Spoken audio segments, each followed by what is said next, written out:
Welcome back. In many areas of the country, hay is a vital component of the feed resources for cattle, at least during some parts of the year. And making hay, as with any crop, is a time-sensitive operation that demands that the machinery and equipment is ready to go when it's time to go. We learn more about the challenges and machinery options available to cattle producers who rely on hay as we head to Texas for this report from Brian Baxter. It's a steamy morning in Texas just north of Dallas, and Heath Campbell is leading his crew out to move yearlings on the Wild H Cattle Company. Heath grew up in the cattle business in far west Texas, but he's expanded to run cattle, hay, and farming operations in this part of the state. We run a cow-calf operation all the way from McKinney to the Lubbock area. I feel more it's a farming operation, but my roots go back to cow-calf operation in Matador, Texas, where we started ranching 1893 and just carried on that legacy here. A little more opportunity down here, and leasing grass, you usually pick up farm, and then all of a sudden we're in the farming business also, but it helps, to have both, be diversified. With an extensive cow-calf and yearling stocker operation, Heath relies on forage, but he also counts on getting a good hay crop each year to keep the cattle growing.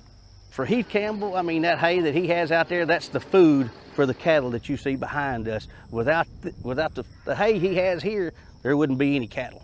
So it's a big part in his operation. I've known him probably for 20 years, been a real good customer of mine in the service department. I've taken care of him on the service side, and I've sold him a lot of equipment in the years past. We've really become real good friends, and I think that's what it takes this day and time, to have a partnership between John Deere and a customer. John Deere, growing up I never farmed. I started farming about 10 years ago, and I used to listen to them farmers. I got green in my blood, and I just really didn't understand that, being a cow-calf man all my life. But now I understand. I've got green in my blood. If it's not John Deere, we're not running it. Heath's John Deere dealership, Ag Power in McKinney, Texas, is not far away, and he's worked closely with Chevelle Yzagari from Ag Power to outfit his operation with all the tools and machinery he needs to get his hay cut, raked, and baled as fast as the weather will allow. We use a John Deere hay cutter, self-propelled. It's very handy. You can lay down as much hay in half a day that you want to bale up in 2 days. So it stepped up our game around here by using that. The new John Deere balers, the flotation tires, is just a lot user-friendly. Some of this country is a little rough. It just goes over that ground a lot easier with a little more speed. The John Deere rake, flip the high gear Sudan gets a little wet, you can still flip it with that rake. I'm really pleased with that. The 569 round baler from John Deere offers haymakers like Heath some features that turn into real advantages in the field. The mega wide pickup, when they came out with the extra wide pickup head, I really enjoyed that. The surface wrap, speeds things up. When we first started, it was 45 seconds to twine a bale. The wrap, you just cut that thing in two, so you can bale twice as much, I feel, because it's all time.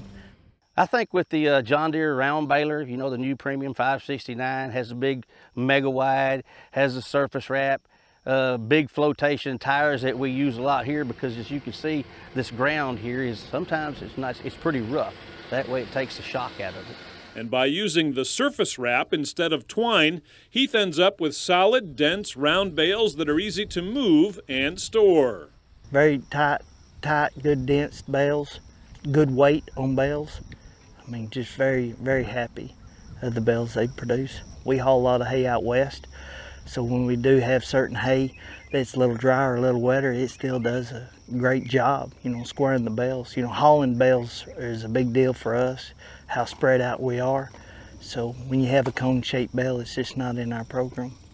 John Deere rake helps that windrow, that baler, making a good hauling bale. There was a lot of people when I first got here that were, twine, but when you see the time consuming that twine does, from 45 seconds to a 6-second drop, you're able to put that much more. And I know wrap's a little higher, but it sheds water, it does all that. You know, and time here is money to the farmer.